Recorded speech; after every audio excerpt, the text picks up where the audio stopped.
नमस्कार साथियों, मैं अक्षय यादव। इस समय देश में जाति आधारित जनगणना एक बेहद महत्वपूर्ण मुद्दा है और इस समय चर्चा में है। इसीलिए हमने सोचा इस मुद्दे पर, इस विषय पर बात करते हैं। साथियों, जैसा कि हम लोग जानते हैं कि केंद्र सरकार ने, भारतीय जनता पार्टी की सरकार ने सुप्रीम कोर्ट में हल्फनामा दी है कि हम जातीय जनगणना कराने के पक्ष में नहीं हैं और लगातार ये मांग चली आ रही है कि जाति आधारित जनगणना करवा लिया जाए। लेकिन 1931 में आज़ादी से पहले जाति आधारित जनगणना हुई, उसी के अनुसार लगातार नीतियां बन रही हैं। उसके बाद कभी जाति आधारित जनगणना नहीं कराई गई। अगर कराई भी गई तो उस डेटा को सार्वजनिक नहीं किया गया। जो सच्चाई है उसको सामने नहीं लाया गया, उसका पता नहीं चला। और ना ही जो अति पिछड़ी जातियां हैं ओबीसी में, उनको मुख्य धारा में लाने के लिए कोई विशेष योजनाएं बनाई गई या नीतियां नहीं बनाई गई। साथियों, अब सवाल यह है कि जातीय जनगणना से भारतीय जनता पार्टी भाग क्यों रही है। वहीं पर जातीय जनगणना हो जाने पर किसको फायदा होगा और जातीय जनगणना इतना महत्वपूर्ण क्यों है।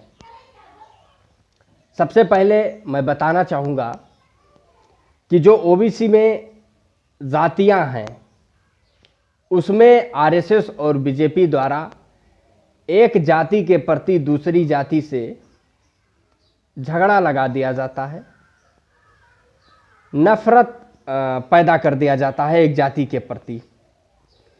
तो उसको ये कहा जाता है कि ओबीसी का सारा आरक्षण यादव ले गए या ओबीसी का सारा आरक्षण कुर्मी खा गया।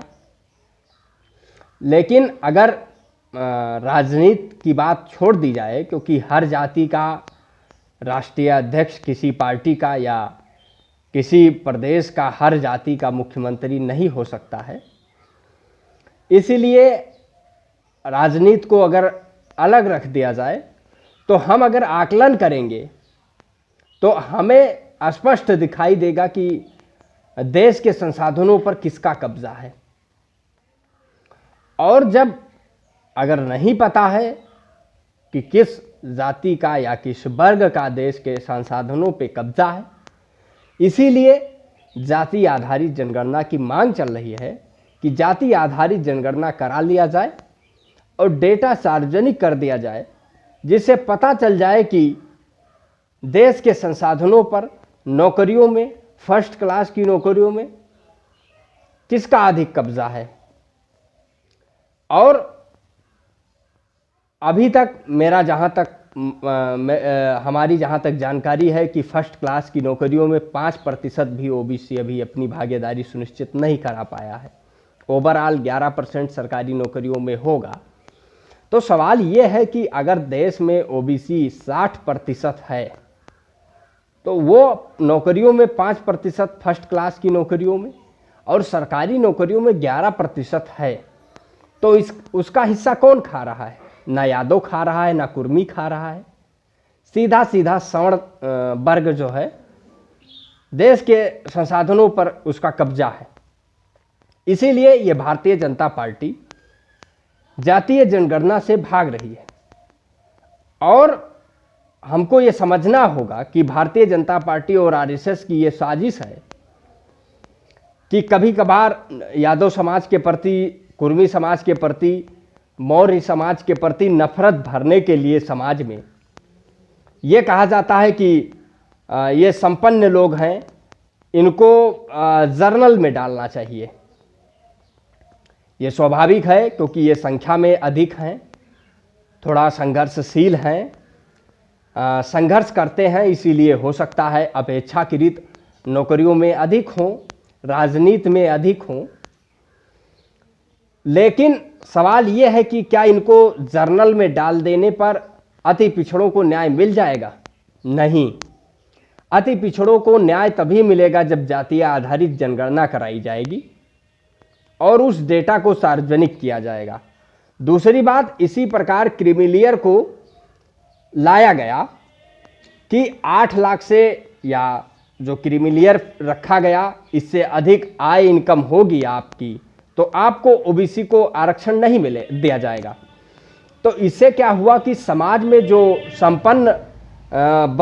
संपन्न लोग हैं, चाहे नौकरी पेशा के लोग हों या अन्य माध्यम से उनकी आर्थिक स्थिति ठीक है और वो समाज की लड़ाई लड़ना चाहते हों या समाज की लड़ाई लड़ रहे हों या ओबीसी के मूवमेंट को मजबूती प्रदान करने के लिए संघर्ष करना चाहते हों, अच्छे वकील रखना चाहते हों, अपना आर्थिक सहयोग देना चाहते हो, तो उसको साफ साफ क्रीमीलेयर ला के और आरक्षण से उसको बाहर कर दिया गया, जैसे एक मूवमेंट को कमजोर किया जा सके।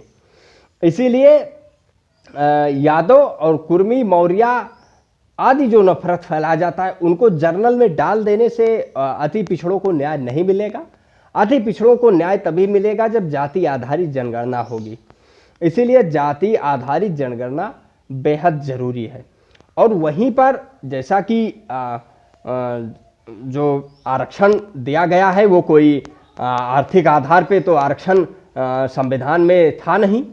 उसको जब 10% आरक्षण लाया गया सवर्णों के लिए तो आर्टिकल 15 और 16 में उसको शामिल किया गया, बढ़ाया गया आर्थिक आधार पे, जो कि आर्थिक आधार पे आरक्षण नहीं था। शैक्षिक और सामाजिक जो पिछड़ा वर्ग था उसको आरक्षण दिया गया था या उसको आरक्षण दिया गया था जिसके साथ सदियों से जातीय भेदभाव हुआ, अन्याय किया गया, शोषण किया गया।